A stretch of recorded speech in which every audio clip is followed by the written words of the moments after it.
Hello everyone, welcome back to chemistry concept. This is Pankaj Singh. आज NEET का exam था और मैं लेके आया हूँ आपके लिए सोल्यूशन ऑफ द केमिस्ट्री। मेरे हाथ में अभी एक क्वेश्चन पेपर लगा है और चलिए बिना टाइम वेस्ट किए टू द पॉइंट इसको सॉल्व करते हैं।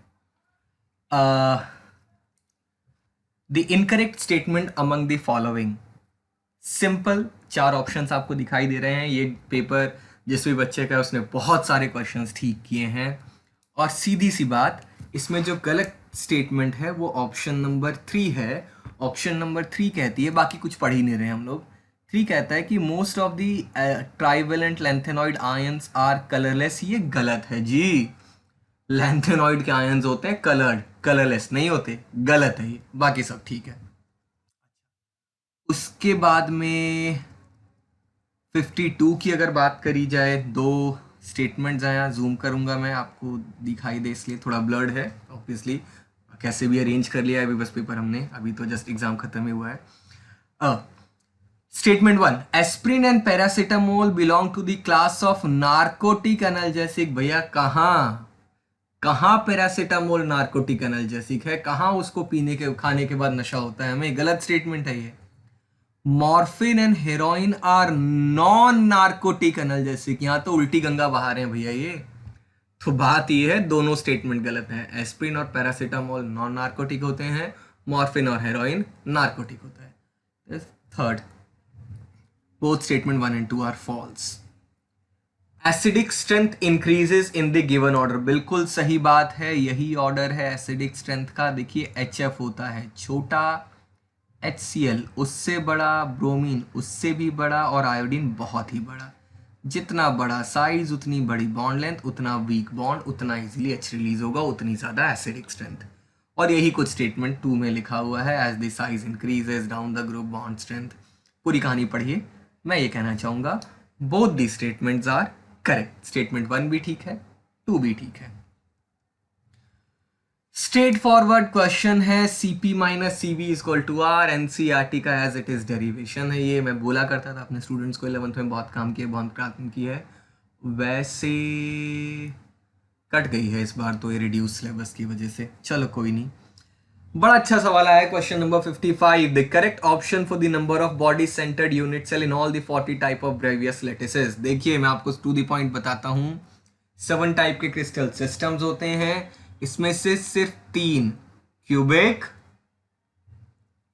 टेट्रागनल और ऑर्थोरोम्बिक, बस इन्हीं तीनों में बॉडी सेंटर्ड यूनिट सेल्स होती हैं, बाकी में नहीं होती। तो इसका आंसर बिल्कुल ठीक लगाया है मेरे स्टूडेंट्स ने। 3 इज द आंसर, मतलब first is the option 3। Among the following alkaline earth metal halides, the one which is covalent and और कुछ पढ़ना ही नहीं जी। Smaller the cation, more will be covalent character. फजान्स rule, तो जो सबसे छोटा है वही बनाएगा कोवेलेंट और नाम है उसका beryllium. Covalent halide is beryllium chloride. चलो भाई 57, बड़ा फैक्ट बेस्ड, बड़ा ही अनएक्सपेक्टेड सा क्वेश्चन है। अच्छी बात है, यहाँ मैं देख रहा हूँ बच्चे ने ठीक किया हुआ है। ट्रीटियम हम सब जानते हैं रेडियो एक्टिव आइसोटोप है हाइड्रोजन का और ये रिलीज करता है beta particles. 58 is another a fact based question और ये बड़ा चैलेंजिंग है बिकॉज जिन लोगों ने अब की बार 12th दी है उनको में तो मेटलर्जी वाला चैप्टर कट ही गया था सिलेबस से। स्टिल क्वेश्चन तो आएगा, नीट में तो आएगा। तो भैया जो ब्लास्ट फर्नेस है उसमें टेम्परेचर 2000 डिग्री सेल्सियस से भी ऊपर जाता है। आप देखेंगे ब्लास्ट फर्नेस को ध्यान से, तो मतलब 2000 से ज़्यादा मतलब क्या, 2200 केल्विन। मैंने डिग्री सेल्सियस बोल दिया, let me correct my self. 2000 kelvin से भी ऊपर जाता है तो that is 2200 kelvin is okay. अच्छा, BF3 की बात करते हैं क्लास। बोरॉन के आउटर मोस्ट शेल में होते हैं 3 इलेक्ट्रॉन्स, उसने तीनों यूज करके बॉन्ड बना लिए, कोई लोन पेयर नहीं बचा। Geometry is trigonal planar, trigonal planar. Hybridisation is obviously trigonal planar की sp2 होती है, तो sp2 और इसके चारों तरफ इलेक्ट्रॉन्स कितने हुए फिर 2 4 6। आंसर इसका 4th है। sp2 hybridised 6 electrons around it. बड़ा बढ़िया सवाल, बड़ा आसान। क्लास जिसने गड़बड़ कर दी, ये पेरोक्साइड है, इसका नाम है benzoyl peroxide.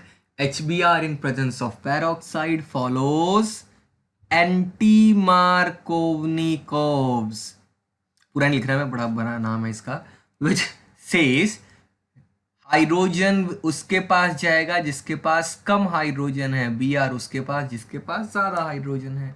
Second is the correct answer. बढ़िया सवाल, बढ़िया। अगेन देखो मैं आपको टू द पॉइंट सीधे बताऊंगा। NaCl गिवन है, HCl गिवन है, एसिटिक सोडियम एसिटेट गिवन है, आपको एसिटिक एसिड निकालना है। सिंपल सा तरीका होता है, आप जो सोडियम एसिटेट है उसमें HCl की वैल्यू को ऐड करिए और दोनों में से NaCl की वैल्यू को माइनस कर दीजिए। मीन्स 91 प्लस 426.16 माइनस 126.45, आपका आंसर आएगा 390.71। All India radio new Delhi broadcast. मुझे तो लगता है ये एनसीईआरटी, लगता क्या है ये 11th क्लास एनसीईआरटी का क्वेश्चन है, एज इट इज छाप दिया इन्होंने यहाँ पे। फॉर्मूला इज, आपको फ्रीक्वेंसी गिवन है, आपको वेवलेंथ निकालनी है। हर वो बच्चा जिसको कैलकुलेशन से डर लगता है, जरा ऑप्शन 2 और 3 को ध्यान से देख लो। सपने में आते हैं ऐसे ऑप्शंस अगर आ जाए एग्जाम में तो, डरावने। अच्छा एनीवे, फॉर्मूला हमारा यूज होगा, बिल्कुल हमें फ्रीक्वेंसी गिवन है, वेवलेंथ निकालनी है, lambda is equal to C by nu. C कितना है, 3 into 10⁻8 metre per second. Frequency है 1368 इंटू 10⁻3 करना, किलो हर्ट्ज गिवन है। निकाल लीजिए जी, सॉल्व करिए। 219.3 आएगा, 219.29 आ रहा है, राउंड ऑफ करके 3। अब जो 0.29 को कैलकुलेट को राउंड ऑफ करके 2 लिखता है उसका भगवान मालिक, और जो जी 2 डेसिमल पॉइंट तक जाते ही ना हो उसका तो रहने ही दो। तो इसका आंसर है 219.3। ओके, अपार्ट फ्रॉम दिस और आगे चलते हैं। Which of the following is metal displacement. बड़ा ही आसान सा क्वेश्चन था, क्या ही सोच के डाला होगा पता नहीं। क्लास सी है, कंफ्यूजिंग तो है। एल्यूमिनियम ने क्रोमियम को डिस्प्लेस किया, मेटल डिस्प्लेसमेंट। इसके अलावा वैसे रिडक्शन भी है, चलो रिडॉक्स है। दी अच्छा, टिंडल इफेक्ट कौन शो करेगा भाई? टिंडल इफेक्ट वो शो करेगा जो कोलॉइड हो, कोलॉइड है यहाँ पे स्टार्च सॉल्यूशन। मेटामेरिज्म कौन शो करेगा? देखो मेटामेरिज्म क्या होता है कि जब फंक्शनल ग्रुप बीच में आ रहा हो, जैसा कि ईथर, और देखिए मैं एक कंपाउंड बनाता हूँ, इसका नाम है इथॉक्सी ईथेन। इसका वैसे एक आइसोमर और हो सकता है, मिथॉक्सी प्रोपेन। दोनों का फॉर्मूला देख लीजिए, C4H कितना है, 10O। ठीक है, तो इस टाइप के isomer in which the distribution of alkyl chain on the either side of functional group is different are called metamers. बिल्कुल सही आंसर, फर्स्ट। अब इस क्वेश्चन को करने का एक ट्रिक है, पहला पता लगा लीजिए PCl5 में क्या होता है कि भाई 5 तो होते हैं बॉन्ड और एक होता है लोन पेयर। जब लोन पेयर और bond pair, lone pair plus bond pair 5, lone pair plus bond pair is 6 here. नहीं सॉरी, कोई लोन पेयर नहीं इसके ऊपर, मेरी गलती। फॉस्फोरस के पास 5 ही इलेक्ट्रॉन होते हैं, नो लोन पेयर। तो 5 वाले की ज्योमेट्री होती है trigonal bipyramidal.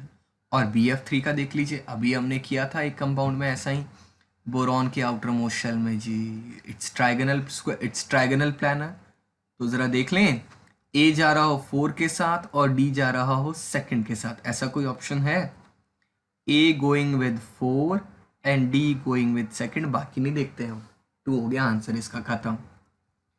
Which of the following polymer is prepared by addition polymer? देखो इसका आंसर है सिर्फ टेफ्लॉन, बाकी सारे के सारे कंडेंसेशन पॉलीमर हैं। टेफ्लॉन बनता है इस कंपाउंड से, टेट्राफ्लोरोईथीन, इनमें एडिशन होता चला जाएगा, टेफ्लॉन मिल जाएगा आपको। ये बायोलॉजी का क्वेश्चन है, केमिस्ट्री में पता नहीं क्यों डाल दिया इन्होंने, मुझे भी सोचना पड़ा, बट बच्चे ने बहुत बढ़िया किया है जिसका भी पेपर है ये। विटामिन B12, ये अनीमिया हो जाता है इससे, अनीमिया मतलब RBC डेफिशिएंसी, ठीक है। तो ये एक बोनस बायोलॉजी था केमिस्ट्री के अंदर। इसके अलावा ये बड़ा अच्छा क्वेश्चन है, पता नहीं आपको समझ में आ रहा है या नहीं। ये कह रहा है कि इनमें से which one will react with Hinsberg reagent. देखो हिंसबर्ग रिएजेंट के साथ या तो प्राइमरी अमाइन या सेकेंडरी अमाइन रिएक्ट करते हैं, लेकिन प्राइमरी अमाइन का जो प्रोडक्ट बनता है that is soluble in NaOH, और सेकेंडरी का जो होता है वो होता है इन सॉल्यूबल इन NaOH। तो ये कह रहा है कि इनमें से कौन है जो हिंसबर्ग रिएजेंट के साथ रिएक्ट करेगा और जो बनेगा that will be soluble in alkali. Obviously it should be a primary amine, एक ही ऑप्शन है प्राइमरी अमाइन का। फोर्थ, जर्कोनियम हॉफनियम का साइज सेम होता है, आपको पढ़ाया गया होगा, बिकॉज ऑफ लेंथेनॉइड कॉन्ट्रैक्शन, बिल्कुल कॉन्सिक्वेंस ऑफ लेंथेनॉइड कॉन्ट्रैक्शन है ये। EDTA is a hexadentate ligand, और कुछ पढ़ने की जरूरत ही नहीं है, EDTA is hexadentate ligand. Okay, देखो भाई एलिमिनेशन, कि आपके पास में एक एल्काइल हैलाइड है, उसका बीटा एलिमिनेशन करवा रहे हो, HBr निकाल रहे हो, तो H कौन से वाले बीटा से निकलेगा? It is govern by सेडजेफ rule which says H उससे निकालो जिसके पास कम हाइड्रोजन हो। ये क्वेश्चन मुझे कंट्रोवर्शियल लग रहा है। ये कहता है कि 78% कार्बन होना चाहिए, बाकी हाइड्रोजन। अब देखो एम्पेरिकल फॉर्मूला हो या मॉलिक्यूलर फॉर्मूला हो, कोई फर्क नहीं पड़ता, percentage remain same.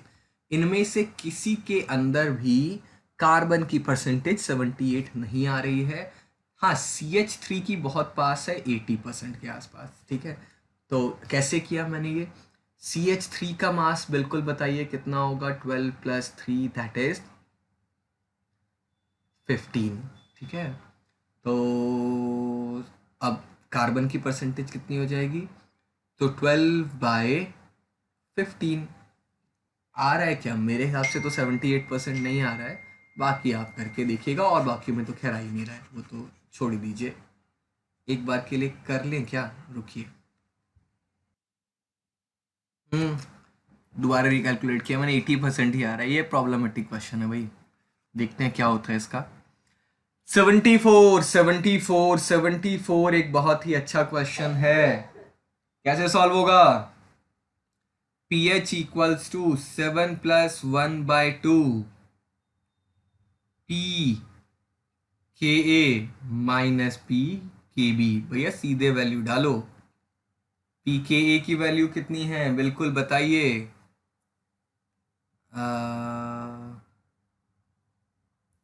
4.77 minus pKb कितना है? 3.27। सॉल्व करिए, 7.75 विल बी आंसर।